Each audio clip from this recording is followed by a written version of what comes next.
Bem, no nosso último encontro nós conversávamos a respeito da nova república. O processo de eleição por via indireta de Tancredo Neves, a sua morte e a ascensão do então vice-presidente José Sarney. Falávamos da crise provocada pela inflação, mas falávamos também do plano cruzado e das vitórias do partido governista na época, o PMDB, nas eleições para o governo dos governos estaduais em 1986.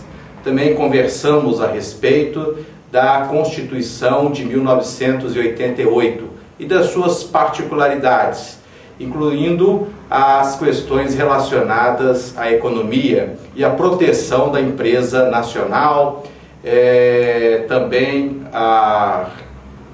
revendo a questão do monopólio do petróleo. Hoje nós vamos conversar a respeito do governo Collor e da primeira eleição direta para presidente da República depois do golpe militar.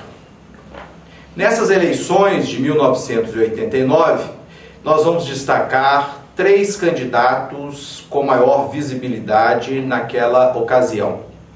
O vencedor, Fernando Collor de Mello, que disputou por um partido minúsculo naquela época, um partido inclusive com baixíssima representação parlamentar, e que foi criado exatamente para abrigar a candidatura Collor, que era o Partido da Reconstrução Nacional, o PRN.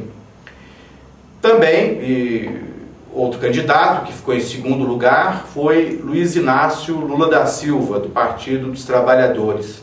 E o terceiro colocado, Leonel de Moura Brizola, do Partido Democrático Trabalhista.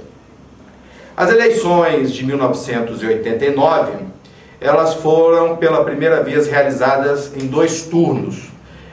Na história do Brasil, as eleições tradicionalmente ocorrem em um turno só, a vitória por maioria simples, como foi a situação desde 1946 ou mesmo na República Velha. Haviam, mesmo no período posterior a 1946 até 64, alguns movimentos já reivindicando a implantação da eleição em 2 turnos. E nós vamos observar até questões, por exemplo, relacionadas à eleição de Juscelino Kubitschek, que ocorre em um turno só, mas ele não consegue atingir a maioria dos votos, e há uma tentativa de golpe exatamente em cima deste fato. E a Constituição de 88, então, fez essa previsão da eleição para o Executivo em 2 turnos. O segundo turno foi disputado por Fernando Collor e Lula. Lula passou para o segundo turno numa diferença muito pequena com uma diferença muito pequena do terceiro colocado, Leonel Brizola, que foi vitorioso em estados do Sul, teve uma boa votação no estado do Rio de Janeiro e acabou ali bem próximo a sua votação ao candidato Lula. No segundo turno, Leonel Brizola apoiou a candidatura Lula, mas mesmo esses apoios da esquerda brasileira não foram suficientes para a vitória de Lula. Bom, então vamos ver. A candidatura de Fernando Collor, a candidatura vitoriosa do PRN, é uma candidatura que foi, hoje sabe-se claramente, construída a partir do desejo das classes governantes brasileiras, ou melhor, um desejo das elites brasileiras em manter o poder.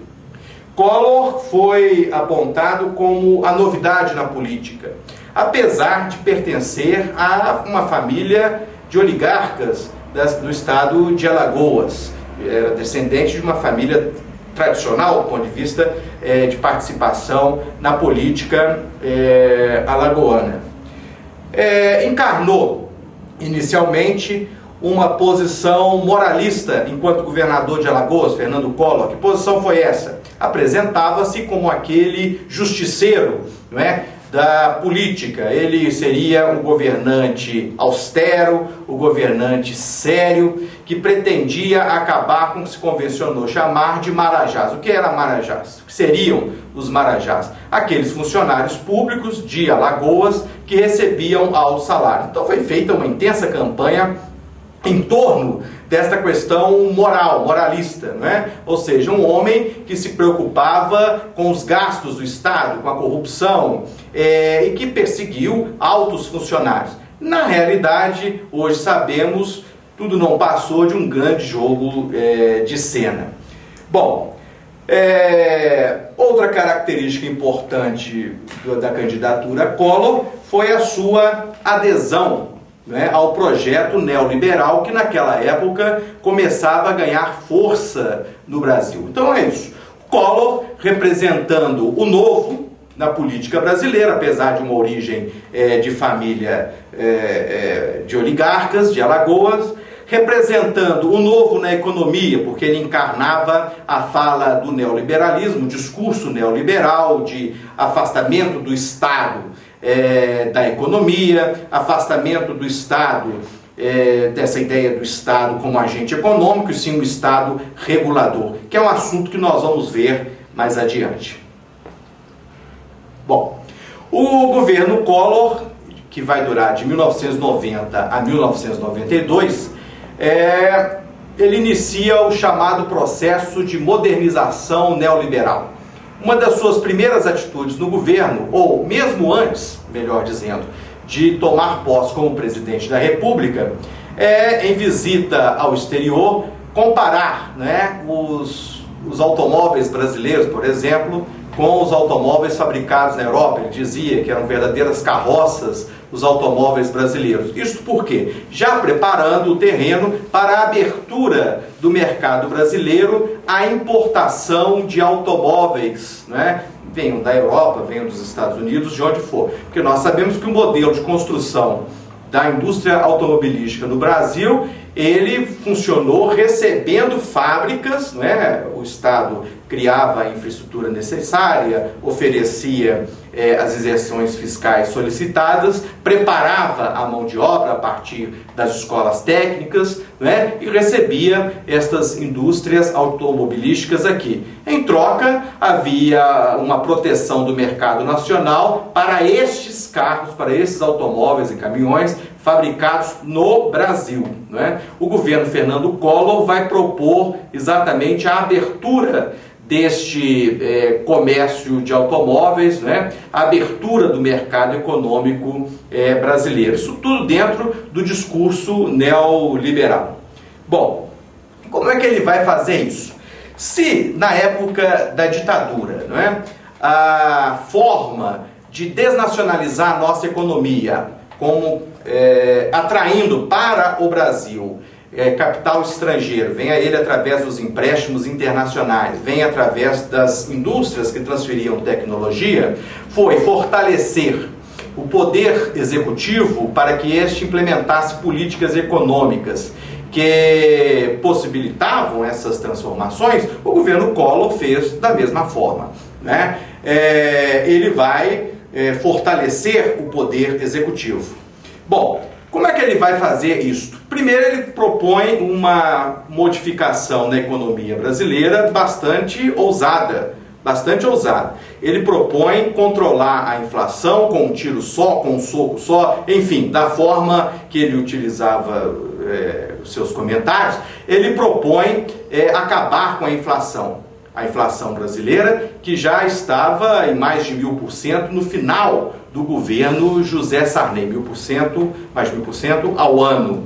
E a inflação no Brasil, ela desde do período militar, ela passa a ser tratada como uma questão monetária, não é? De correção de valor de moeda. Então ele cria um plano econômico, já no seu primeiro dia de governo, esse plano colocado em prática, não é? É o chamado Plano Collor. É esta a situação que vai caracterizar o governo Collor, o seu plano econômico. E o que vai estabelecer esse plano econômico? No dia a dia das pessoas, ele vai implicar da seguinte forma. Primeiro, naquela ocasião, mudança do nome da moeda, mudança na moeda. Essa foi uma característica constante, desde o Cruzeiro Novo da ditadura militar, ao Cruzeiro e ao Cruzado, melhor dizendo, do José Sarney, e agora o Cruzeiro Novo, do Sarney também, e do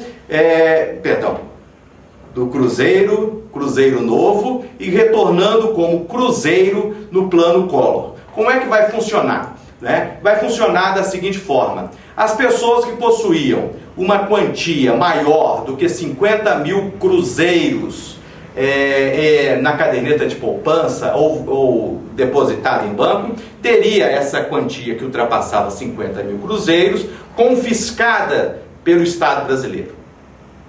E o que sobrava poderia ser usada, até 50 mil cruzeiros, poderia usar tranquilamente. Este confisco da poupança, vamos dizer assim, esse dinheiro seria devolvido em 18 meses, com juros de 6% e em 12 parcelas. Ou seja, a inflação é tratada nesse ponto, novamente, como a partir de sua questão monetária. Primeiro você corrige o valor da moeda, A moeda ela passa a ter um valor de fato